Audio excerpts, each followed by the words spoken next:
Hi hello friends, welcome to సర్కారీ daily updates YouTube channel. ఈరోజు మన ఆంధ్రప్రదేశ్ రాష్ట్రానికి సంబంధించింది కొత్త రేషన్ కార్డ్ అప్డేట్ అనేది రావడం జరిగింది. ఒక ప్రకటనలో ఒక వే2 యాప్లో ఒక న్యూస్ రావడం జరిగింది. అదేంటో మనం తెలుసుకుందాం. ఇది బ్రేకింగ్ న్యూస్ అండి. రేపటి నుంచి కొత్త రేషన్ కార్డు దరఖాస్తులు. ఏపీలో కొత్త రేషన్ కార్డులు, పింఛన్లకు రేపటి నుంచి దరఖాస్తులు స్వీకరిస్తారు. సంక్రాంతి కానుకగా అర్హులకు జనవరిలో కొత్త రేషన్ కార్డులు మంజూరు చేస్తారు.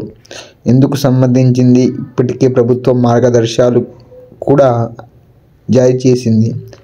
అన్ని జిల్లాల కలెక్టర్లు కార్డులు అందేలా కార్యాచరణ రూపొందించాలని ఆదేశించింది.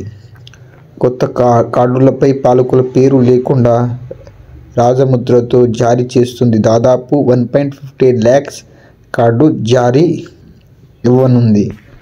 అర్థమైందా ఫ్రెండ్స్? రేపటి నుంచి పింఛన్తో పాటు రేషన్ కార్డులు కూడా దరఖాస్తు స్వీకరించడం అనేది మన ఏపీ గవర్నమెంట్ జరుగుతుంది. దయచేసి దీని గురించి ఒకసారి మీ సేవలో అడిగి ఏమేం మీకు డాక్యుమెంట్స్ కావాలో అవి ఇచ్చేసి మీరు కూడా అప్లికేషన్ పెట్టుకోండి. ఇలాంటి వీడియోస్ కోసం ఛానల్ని సబ్స్క్రైబ్ చేయండి, షేర్ చేయండి. Thank you for watching this YouTube channel. జై హింద్.